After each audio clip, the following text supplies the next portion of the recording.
Live from 864 Sound in Greenville, South Carolina, it's the Wash Bros Podcast with your hosts, Matt Jackson and Clay Smith.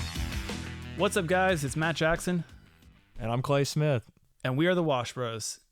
Welcome to our latest episode. We're on what? Episode 14? This is episode 14. Yeah. Yes, sir. You can tell we got some swag now. So we're the official Wash Bros podcast shirts. Yeah, so if you're only listening, you need to pull us up on YouTube. Check out the Wash Bros shirts. We'd love to get them out there to you. Exactly. So, yeah, how's your summer been? I guess we check back in. Summer as far as the pressure washing. Summer's great. Summer's been great. Spring's been great. Yeah, so we are actually in a summer now. It's definitely been a roller coaster for sure. A little up and down, but we're getting there for sure. I don't know. How about you guys? Yeah, I mean, anybody who's new to pressure washing or been around the block, like there's seasons to this business, and summer may seem as if like, hey, this is always slammed, but July, we're in July now. If you're listening or you're not listening at this period, there can be kind of a slowdown. So like, it's all about getting creative with marketing and kind of pushing through the lulls. And I mean, we've been doing all right. We've just kind of diversified up our marketing with new videos, and this is a time where it slows down from the hectic craziness of spring, and kind of allows us to breathe and to like prioritize and reset for the fall season. So yeah, so fall's its own season. Yeah. I think the biggest thing about this time of the year, it slows down a little bit. We stay busy working, right? But it's not. It's more manageable. Yeah, it's not like spring where you can barely breathe and you're just doing everything you can to get home to a warm dinner at night, right? So, right now you can actually take a deep breath, take a step back, take a deep breath. It's perfectly normal for it to slow down around this time. Everybody's on vacation, getting ready for school, for back to school shop, and everybody's spending their money on that, kind of more important things right now. And then, when the kids go back to school, they're going to be like, oh, shoot, we need to make sure we get our driveways clean and all that stuff for Halloween. They're going to have trick-or-treaters. They're going to be getting ready for Thanksgiving to come through. And then you got Christmas. And then after that comes the New Year's parties.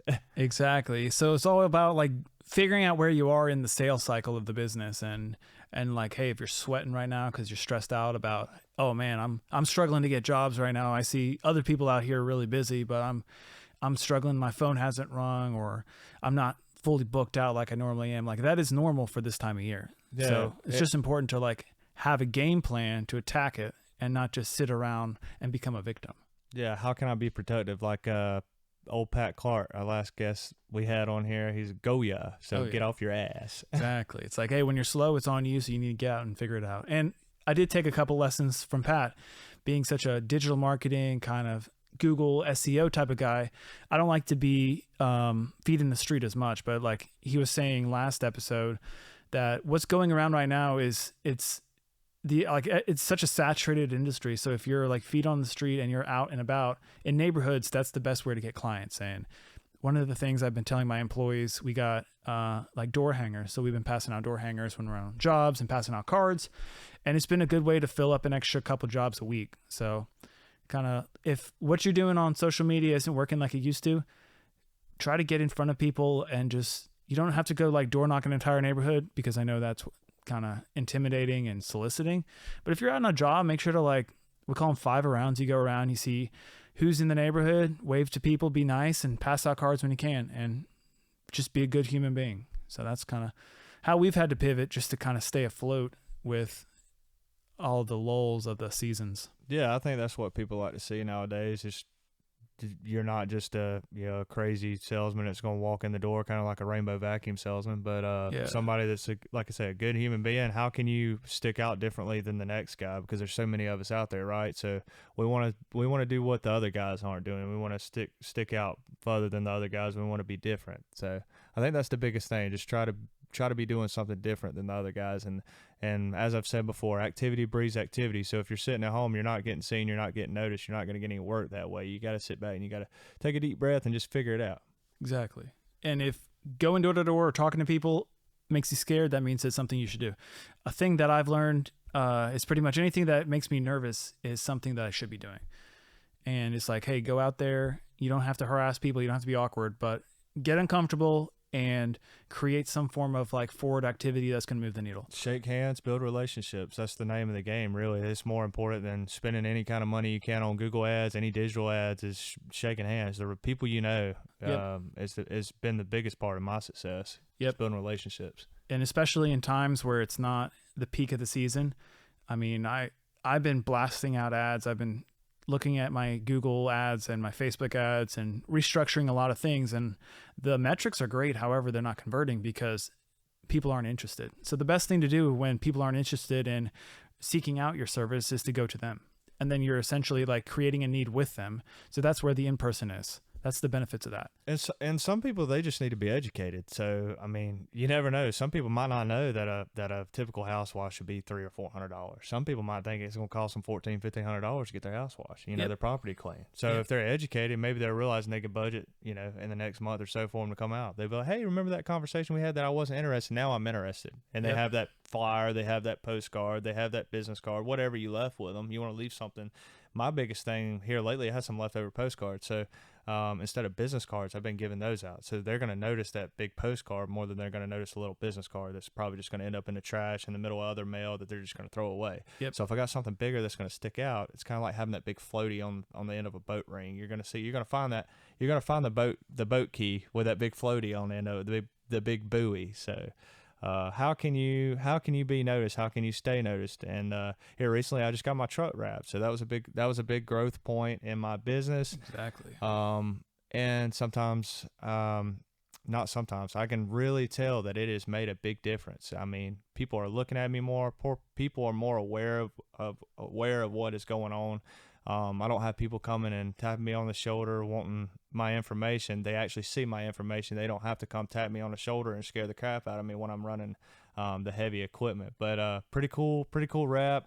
Definitely awesome by a local guy here. It was a very big step for sure. Yeah. Plus, it's like you're stepping in the direction of like being more serious with your business, and it's going to make you feel more professional yourself, and you're going to carry that attitude forward, and your customers are going to say, "Hey, this is a true professional." Right. And it even if it's in my case, I'm on a larger scale as far as an owner operator. I do a lot of business by myself, but it makes you look like a bigger than you really are, which is not a bad thing. It's just more professional. A lot of people are going to pick you probably more over a undercover, regular truck without any. That doesn't look like they do it full time. Right. And the best thing that. How I was sold from my wrap guy was he told me, he goes, Clay, you need to get you truck wrap, because we worked on my design for 6 months. I think me and Brandon, we're going to pop it up on our screen so you can see it. It looks really good.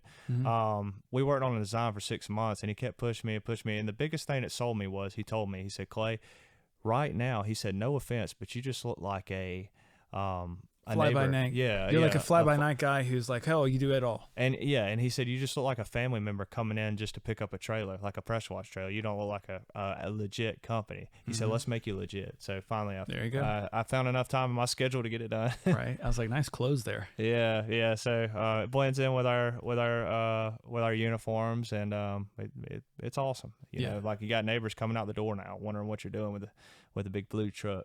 Yeah, it's cool. So we look like a big bubble, big splash of ocean rolling down the road now, and I get texts all the time already. I know you warned me about that. People sending me pictures and saying, hey, your wrap looks cool, or hey, I seen you at so-and-so, or I passed you this morning. So it's pretty cool to notice you've been seen. Yeah, that's also what I would argue is like feet on the street. Yeah. You don't just live in this online world where like you see people on Facebook, they're like, oh, this is what I do. But the gross majority of the people out there aren't on social media looking at you. Right. So like we can get into our own like little, I guess, like feedback circles or like echo chambers where we think, oh, we're big this and big that. But the overwhelming majority of the people don't know who we are because they're not in these areas. But like when you have a wrap truck, you're driving around town all day long, people are going to notice you. People who are going to be your customers are going to look out and be like, oh, that interrupted my normal route to work. That's out of the routine. I'm going to take a picture of that. Well, not only that is this brand awareness, right? So they may have seen a clip of you on TV or YouTube or any of those social media sites, and they're going to be like, damn, that's that guy that we seen. And they see you out and about and work, and they say, okay, he's a real person. Yeah. You know, you want to be omnipresent. You want to be all over. Yeah, and then they may think about it at lunchtime on their lunch break. Say, I want to go look at his website, or I want to go look at the rest of his clips or the rest of his reels and stuff, and see what the crap's going on here with him. Yep. See what he's really got going on. Oh yeah, yeah. I mean, all the time we drive around, and you're like, oh, there's that guy, there's that guy. But like, I see so many pressure washing trucks where they'll have $50,000 worth of equipment in a trailer and no signs or nothing that's any marketing expense. And I feel like a lot of times the fail point of most of these people is they invest so much in the equipment and not enough into their marketing and their branding and their like image creation. So like a wrap is a huge, exactly. Like that is a huge step into the right direction of like becoming legit and becoming professional. Yeah. So I'd say that's probably my best investment yet, you know? Yeah. As far as growing into the business, you know, that's the best $3,500 I spent. Yeah, you'll make that back in one neighborhood in a week. Yeah. People will be like, "Oh, you're in my neighborhood in a week." Yeah. And then everybody else is like, "Yeah, put me on the schedule next." Yeah, it'll make more money than I paid in for sure. Oh yeah, without doubt. But a lot of people, like you said, I think they're just cutting themselves short, and you know, some people just need to be educated on the right things to do and the most important things when running a business. I've said it a million times on here. 90% of it's running the business, 10% of it's the washing. So exactly, like when I started my business, my number one goal was like, how can I grow my revenue? Like I don't care if I'm using the best pressure washing techniques. Yeah, I want to be profitable, and I don't want to like undervalue my time by being super inefficient, but I want to put all my money in the beginning to chasing revenue. It's like, how can I hit 100,000? How can I hit 150,000? How can I keep growing past this? And it's almost like today where I have employees, I'm like, yeah, profitability is really important, but like if you get the revenue in check, usually your profitability can take care of itself as well. You can find that later. Yeah. You can find that later. You're like, hey, I'm staying busy. And like you say, activity breeds activity. You can find upsell services along the way if you're staying busy and you're in front of people. Like a cool thing that I've done recently with the help of Aaron is like he is sealing. So we do a lot of like, I've kind of segmented my business into two ways. There's a cleaning aspect and a sealing aspect. And we use the leads from pressure washing because like we get driveways cleaned and all this stuff. And then like you said, it's just an education. People will be like, oh, wow, like your follow-up process, your systems are great on the pressure washing side. They look on my website and they say, oh, sealing a driveway. Tell me more about that. And then we can convert like a $400 or $500 ticket into a $2,000-$3,000 service with not as much time investment because we've already had the lead captured and they've run through our system. And then it's just like, hey, get in front of people, like you wrap your truck, people are aware of you now, and then you can tag on other services, and then it's like the profitability comes in with that. You're not over here like, oh, I'm gonna have to like reinvent the wheel here because I'm trying to create a new business without like investing in that brand image that you do so by like wrapping a vehicle and all that stuff. Right, and I wouldn't say that there's a to the book plan of running a business either. Like my business plan is not going to be your business plan because it's not going to work. We're two different people and we think differently. It's true. You want to be congruent with like what you truly want. Yeah. Like, so I think that's a good point too, because people always try to like, oh, you got to be this way or you got to be that way. I was like, if I'm trying to be your business and you're trying to be my business, we're both failing each other. It's like the beauty of being in business is to do exactly what you want to do and do it as well as you can. And I think the coolest thing about us with the Wash Bros is we kind of feed into each other and then kind of put our own twist on it. Exactly. I mean, I think that as far as me and you go, I mean, I know with me, like I kind of follow into what you got going on. Sometimes you fall into, we fall into each other's stuff, but I think we can see that we're kind of intertwined with each other, but a lot of people can't see. They just see this. Yeah. We just stick out a lot differently, I guess. Yeah. Yeah. It's like you take what works for you and then you kind of put your spin on it and then you move on. But it's also good to have like accountability with, hey, what you up to today? Hey, I'm up to this. It's like, oh, your week's full. My week's not full. Let me go hustle a little harder. Yeah. It's just all about gauging each other and trying to figure out, the flow of traffic, the flow of what's going on, what's working the best as far as the leads and stuff, and trying to keep up with the latest trends. Really, I think I enjoy it too because it's like, hey, not only is there friendship aspect, but like I get more data points. So if I'm looking at like the analytics of everything, I'm like, all right, well, your data's looking like this, my data's looking like that. Like we can, by sharing information, we can kind of get ahead. And you spend a little more on marketing, but I keep my platforms a little I don't do as many platforms as you do, so we can kind of gauge on the certain platforms, and we spend about the same on those, and we can kind of tell, it's the same trend, seeing those big numbers and not seeing, it's like what's working, what's not. Where's the money going? It's like I'm wasting money over here. I did some YouTube ads. Yeah, it was cool. I got my name out. People were like, oh, I saw your ads on TV. I was like, but I couldn't really measure the conversion of it. And I was like, I'm spending a decent amount of money to get like a lot more views on my YouTube channel, but I'm not necessarily seeing like a direct return. So I was like, all right, well, that's where the cut that out, try something else. Yeah, that's where I was saying like earlier. I mean, the digital marketing is going to pay for itself, even if you break even. Sometimes you may go in a hole a little bit, but you're always going to come out on top on the digital marketing. But like I said, the shake of the hand, I think, is the most important key to running a successful business for sure. Network. Yeah, exactly. Like the digital marketing will get you an introduction to somebody, but if you shake the person's hand, that's when you create that relationship that's going to convert to a sale and business and then referrals. Like it's hard to get referrals from people you have never met. Right. It's like it's getting you in the door so you can meet that person in real life, and then they can be like, oh wow, I see you online. You're really a great person. I'm going to share you into my like Rolodex. Yeah, you see a lot of people throwing up a fake wall or putting on a front on the internet, but when you meet them, sometimes it's totally different. You don't. Yeah. So it's always important to try to get in front of them for sure. Yep. Because I mean, you can fake it. You only can fake it so long. Usually, if you're in front of people, the truth eventually comes out. Yeah.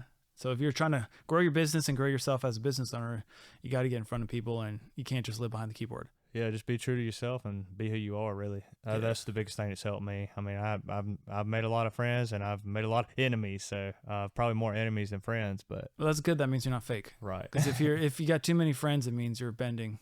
Right. Yeah. So, but that pretty much wraps up episode 14. We've got a lot of good things going on with the Wash Bros. We got some good stuff in the works. If you're interested in our merch, go ahead and reach out to us. We're going to start working on a link here to start getting them shipped out. I think we're going to work on some free shipping. So something you're interested in, before you find the link, just send us a message. We'll go ahead and get some sent out to you. And then if you have anybody that you would want to see on our show, please comment below. Subscribe to YouTube, Spotify, Apple Podcasts, any of that stuff. And we look forward to seeing you. Also, what you got anything, Matt, about the podcast? I mean, we're trying to put together, the podcast is great. People always ask you and I, like, oh, what are some tips? What are some advice that you give me? Like, I'm starting a business. Is this area super saturated? And I mean, we created a website called powerwashingcoach.com, which is going to be like our area that we store all of our information. We're going to be keeping, I'll probably upload like SAP or like standard operating procedures, SOPs, marketing information, like frameworks that we use. And then we can kind of keep everything managed there. So if you guys are interested and you want to learn more outside of just like watching our podcast, make sure to go to powerwashingcoach.com. We're creating this, we're going to capture email addresses there. So it's probably going to be like a newsletter that we can shoot out. And with different tips of the month. Yeah, different tips of the month, different tips of the week. We're trying to create a community outside of just listening to the Wash Bros or following our page. Correct. Yeah, we'll have some cool merch coming out. We'll try to stay on top of that too. Maybe some hats, some bracelets, maybe some socks. We're going to have some cool stuff coming out. Yeah, and like if you guys think Clay and I's relationship's cool, like wait until you join the Wash Bros page. We're gonna try to grow this thing outside of just us. I mean, our community, just him and me, have both allowed us to grow our businesses exponentially. So just imagine if we can add you and other people to it, and then we can all share ideas. Perfect. Yeah. So go like and subscribe. Be on the lookout for that link for the powerwashingcoach.com.